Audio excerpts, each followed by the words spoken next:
Engaging your board of directors in fundraising. Hi, I'm Bill Stanczykiewicz. This is the first day from the Fundraising School, and I'm joined today by Gasby Brown. Gasby is a nationally sought after consultant on fundraising and nonprofit leadership, and she's a veteran member of our faculty at the Fundraising School. And Gasby, so great to have you back with us here on the podcast from the Fundraising School. It's my pleasure, Bill. Gasby also is the author of Engaging the Board for Fundraising. That's chapter 20 in Achieving Excellence in Fundraising, the 5th edition that came out in 2022. And Gasby, before we get into some of the particulars about the chapter, why is it important for board members to donate and fundraise for the nonprofit organization? As the volunteer leaders of the organization, if they don't give, why should other people from the outside give? I mean, it's really a pretty simple formula. If the board is investing in the mission and the purpose of the organization, then that gives the organization the right to ask others. Now, you know, as you teach for the Fundraising School, and this comes up when I teach as well, the fundraisers tell us some of their board members will say, well, look, I'm already donating my time. I'm already donating my expertise. I'm already donating my contact list. Why do I also need to donate financial resources and also think about other prospective donors? What advice and guidance do you give to fundraisers when they hear that from some of their board members? Yes, I hear this often in teaching and also just in talking to leaders in the nonprofit sector and their staff.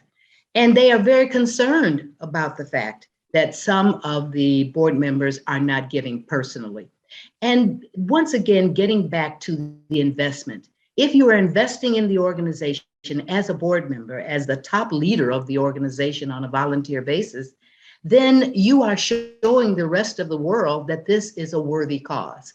Now, I just want to add a caveat there that not every board member is going to go out and ask. And that is the other part of the fear. Giving is one thing, asking is another. And there are other ways to get the board engaged in that process. And what are some of those ways that board members can be engaged with fundraising if they're still hesitant to be involved with making the ask? Thank you notes are really, really big. Just being able on the personal stationery of the board member to write a note thanking the donor for their gift. That is so exponentially important to the donor. You'd be surprised, I think a number of people would be surprised at the gravity and the appreciation that is shown when something like that is done. Also, once again, as you mentioned, giving the content for other people to be asked. This is in using their connections and their networks to make sure that others are part of this, because I refer to the 5 W's, Bill. Building a board, wealth, wisdom, woo, work, and then the 5th one is wow. So wealth is very evident, but wisdom, choosing those board members that have been around the rodeo, so to speak, a couple of times and have nonprofit board experience. And then the ones that can wooing others to be a part of the organization and giving, and then working on those subcommittees that are so important. And then finally, wow. Wow is the passion that each board member should have.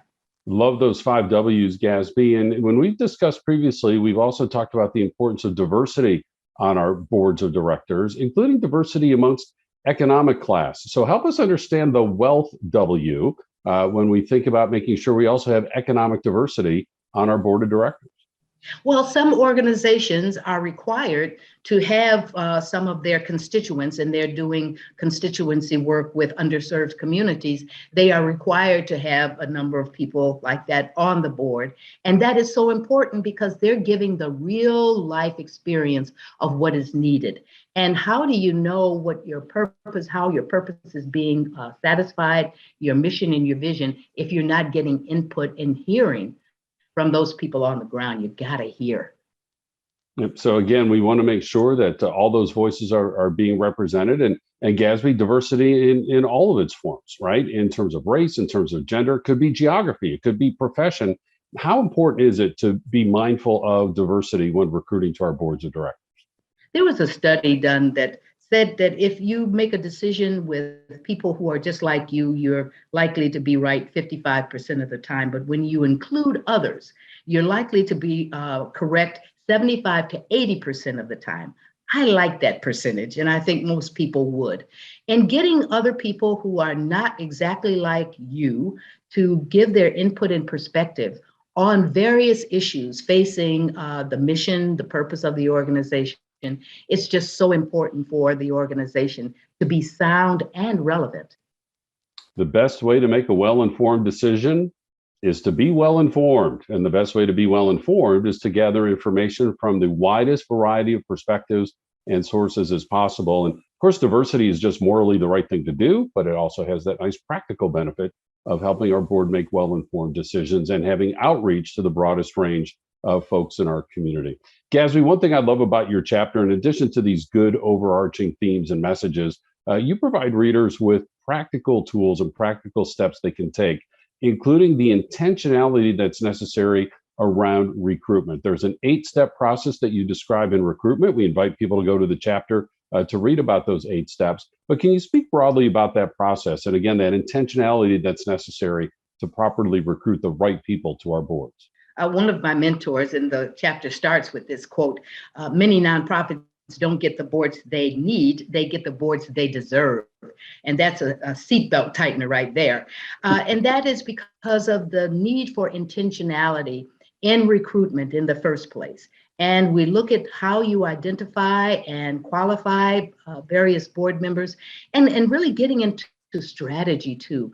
Even if you've identified a great board member, does that mean that board member wants to join you?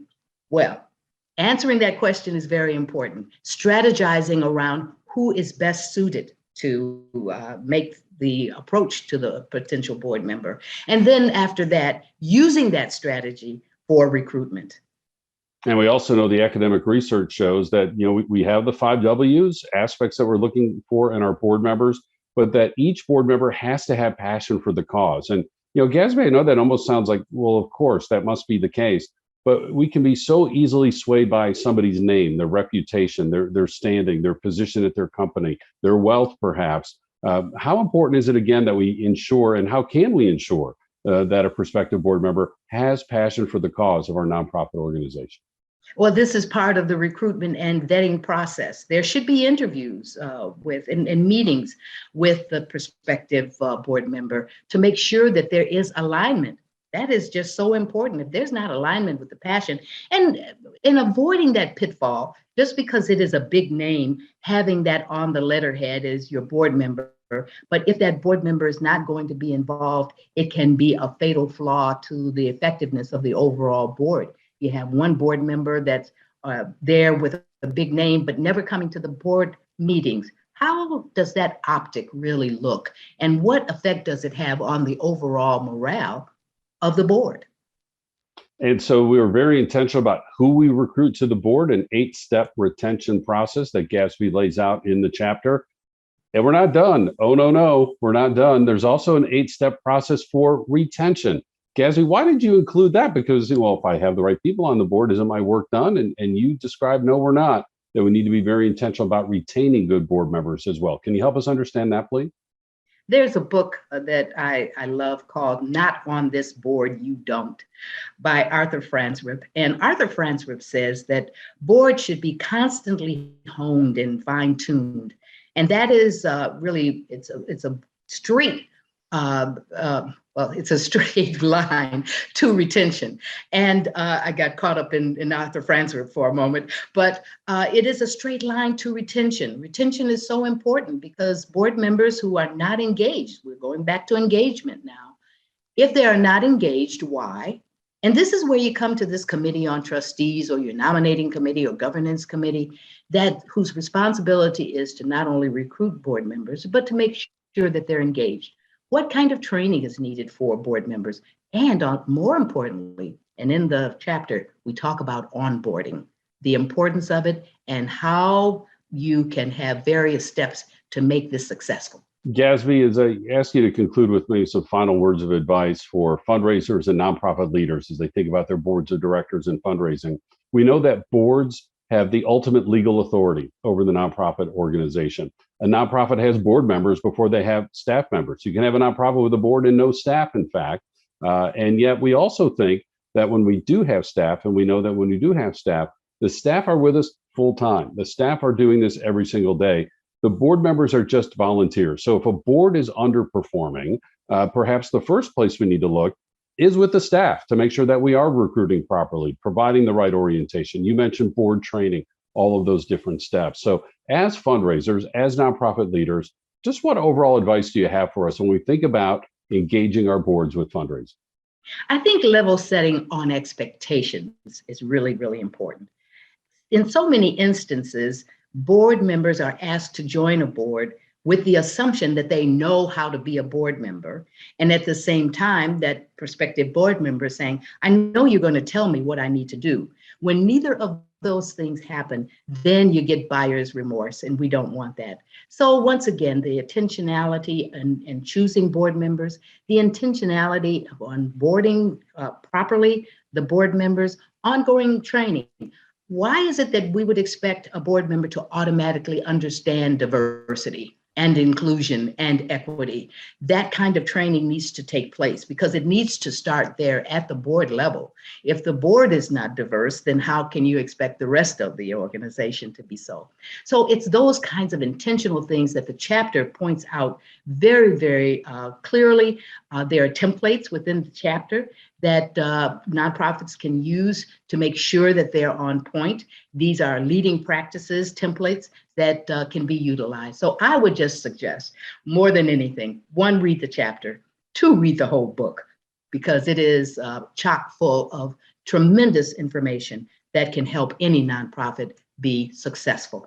Gasby mentioned expectations. In fact, the research shows when we communicate expectations to our board at the time of recruitment and orientation, those board members are 11 times more likely to donate and fundraise than if we don't communicate those expectations. Not a huge surprise. We want expectations in all areas of our lives. We need to be communicating those to our board members as well. And of course, this is the type of content that we include in our course at the Fundraising School on board engagement with fundraising.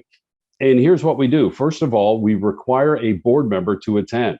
Not just the staff, but we want a board member to be there as well. And that's why the course is only available online, to make it easier for that board member to attend. And so check out the Fundraising School's course on board engagement with fundraising, available anywhere in the United States and around the world online, as are all of our public courses. Now, many of our public courses are also available in person across the continental United States. We have custom training. We can bring a public course just to your nonprofit. We can design a course for your nonprofit, your association, your region, whatever the case might be, around the world, and of course, right here in the United States. We have our quarterly webinars. We have our free podcasts, as well as a link to the textbook, Achieving Excellence in Fundraising, the 5th edition. All of that on our website at philanthropy.iupui.edu/the Fundraising School. So grateful to have an opportunity to work today with my colleague Gasby Brown. Our producers today are Dustin Donovan and Mike Anthony. I'm Bill Stanczykiewicz, and now you are now more fully informed on this first day from the Fundraising School.